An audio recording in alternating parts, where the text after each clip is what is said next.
There is a speaker coming up right now, and he is actually devoted in onboarding, as we call in the Bitcoin community, orange pilling a lot of vendors. I think he is now set to be at 150 vendors. Am I not mistaken? 150? 130. Okay. Yeah. So he has been orange pilling a lot of people in Suriname, a lot of vendors, and he has already been orange pilling like 130 people. So now we have 130 people in Suriname who are accepting Bitcoin.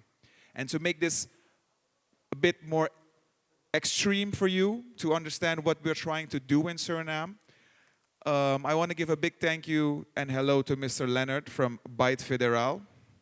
And for the people who don't know what Byte Federal is, Byte Federal will be launching Bitcoin ATM's in Suriname. Ja, we krijgen Bitcoin ATM's in Suriname.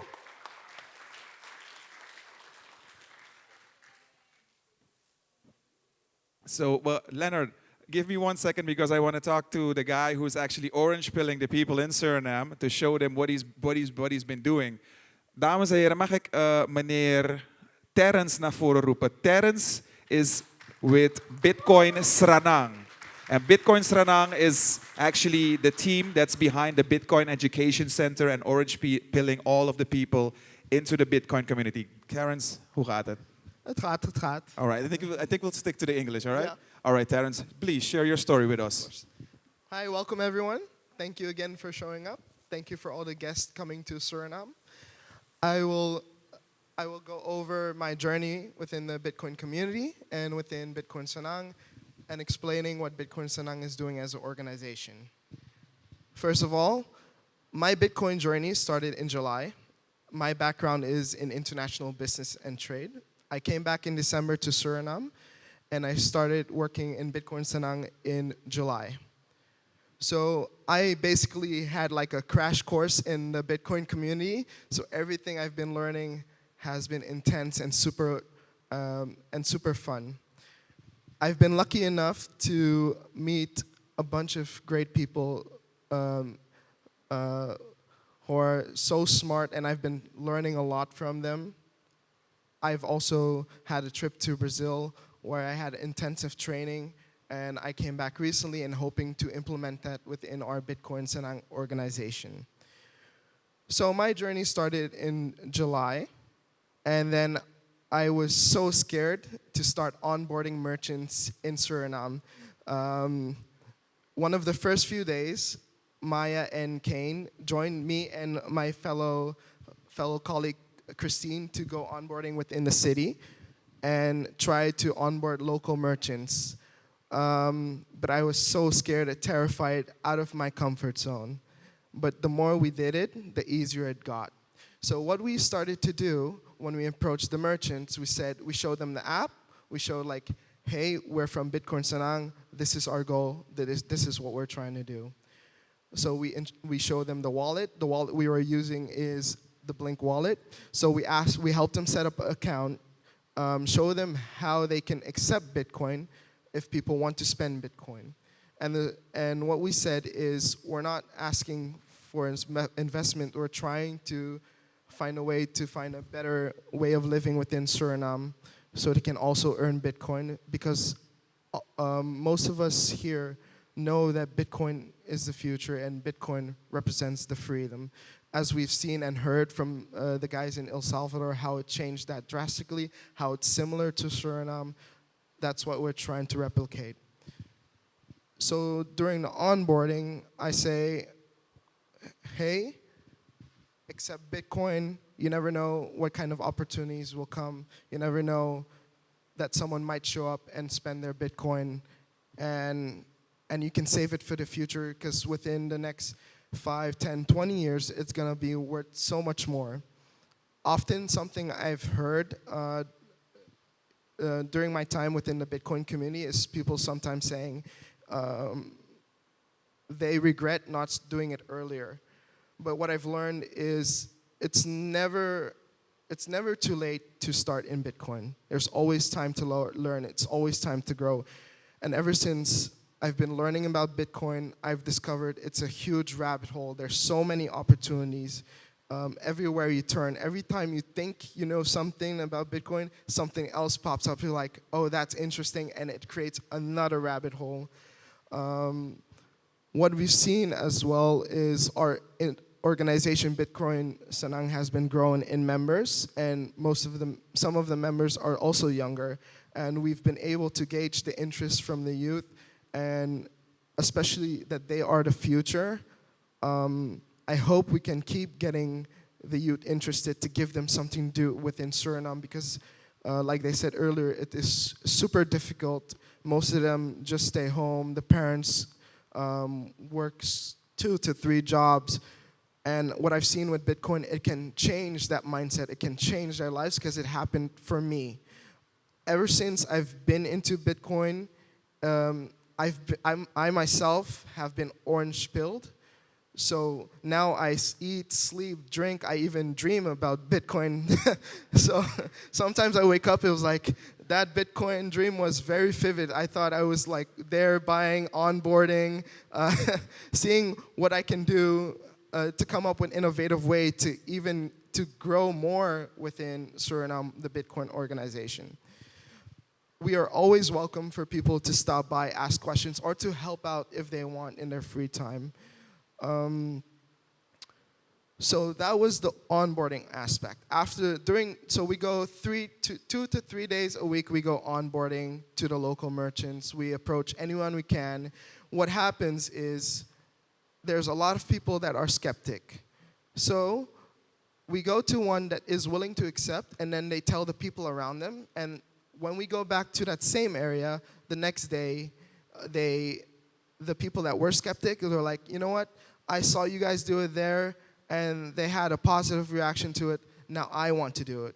And that's how a chain reaction starts. So that's what we keep on focusing is we go into certain areas, we try to onboard as many people as possible. We go back the next time. We keep going back until we get their interest, until we hook them, and we can orange pill them.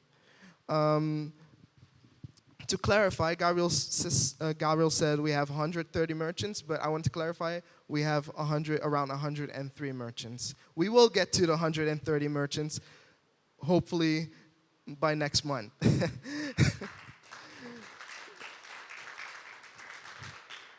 So I want to continue to the education aspect, to the question that the guy just asked is, yes, we are continuously trying to get education running in Suriname. We have just set up our education center. We have our course every Saturday.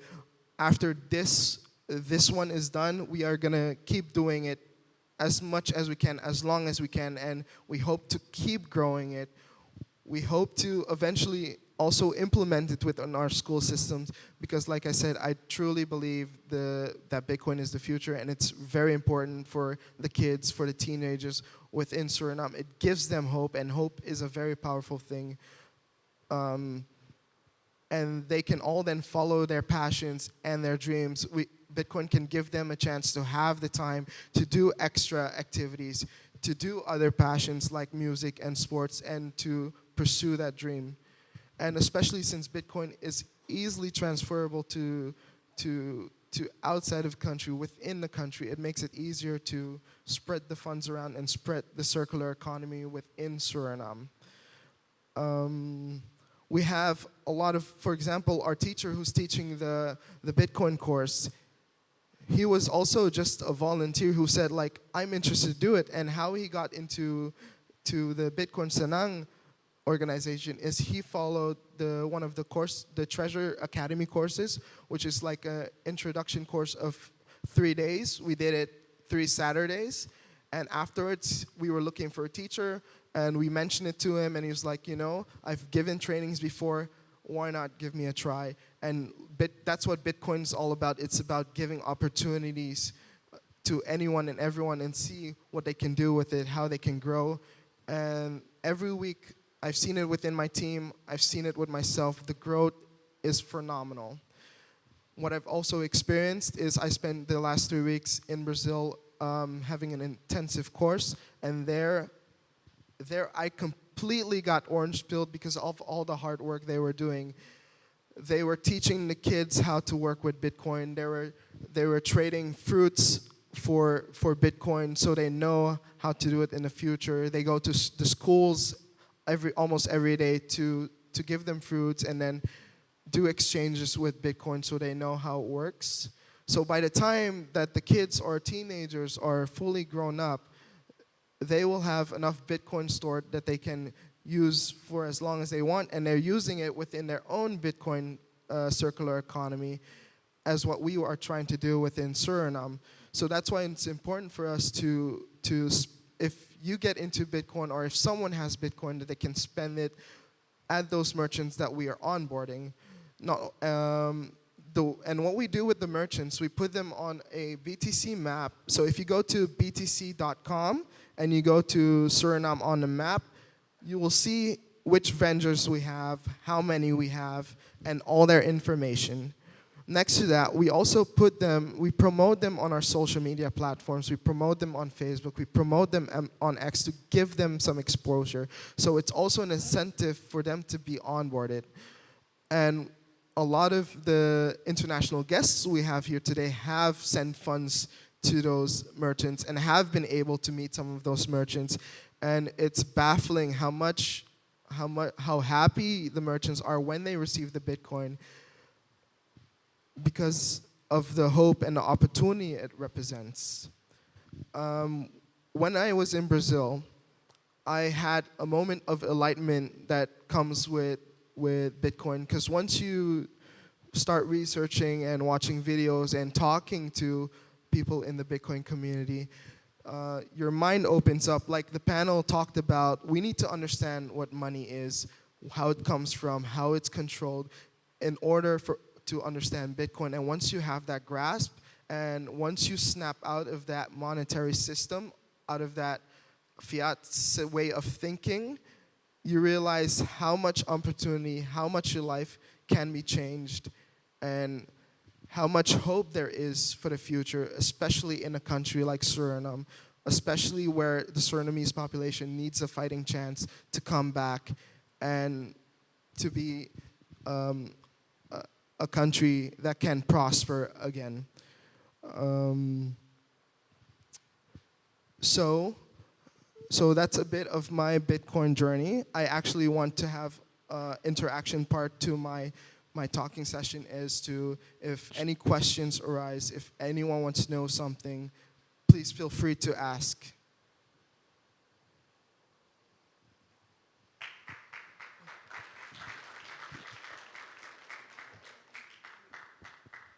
Ik zie dat die meneer een vraag heeft.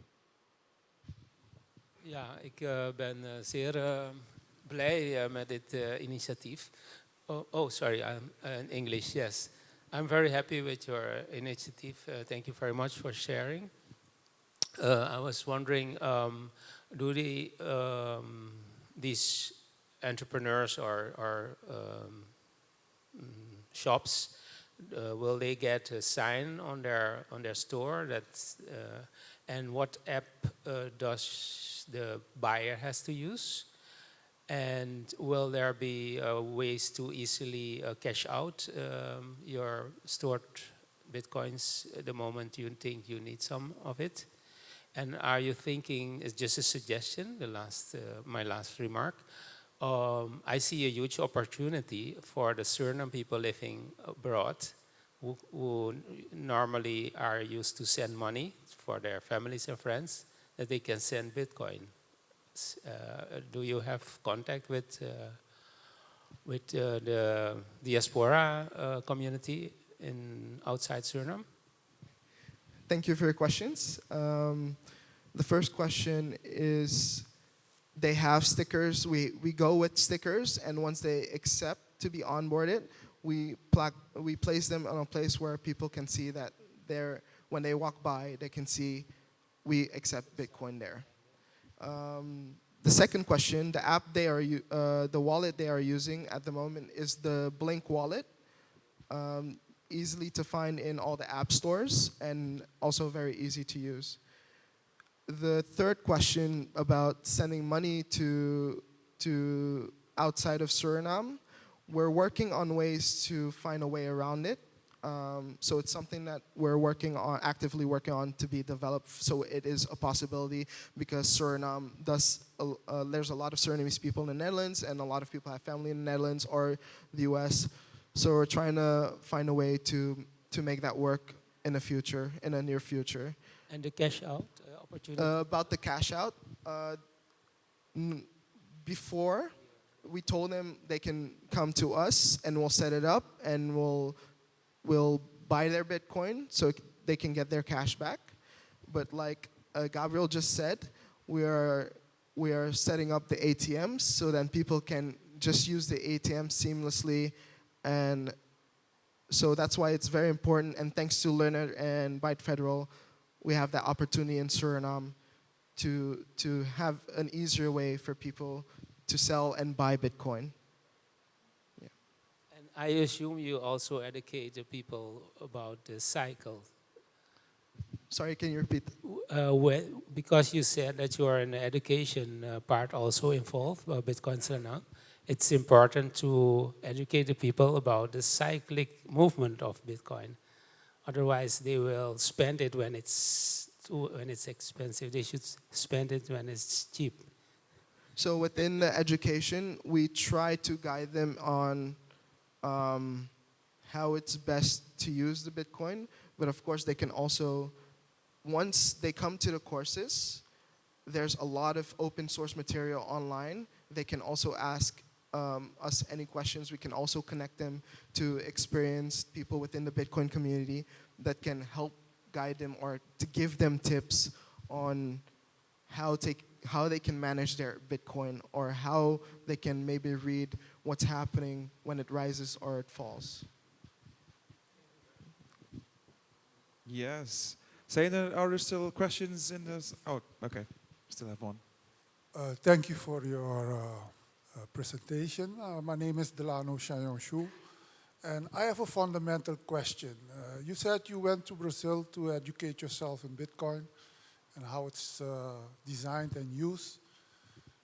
A fundamental problem I have with Bitcoin is that it is denominated in fiat currency. You all had this, you all said that governments can debase the currency by printing it. So I was wondering, did this question was raised, if this question was raised during your education in Brazil, how do you deal with the risk that the US dollar can be debased, and we have seen that in the past 10 years, trillions of dollars have been printed, and that's why the price of Bitcoin is going up. It's not becoming more, it's not going up because its value is increasing, but because the value of the dollar is decreasing. So you need more dollars to buy one Bitcoin. How do you deal with that risk? Thank you for your question. I'll try to answer to the best of my abilities. First, I want to explain that that one Bitcoin can be divided into things called satoshis, sats.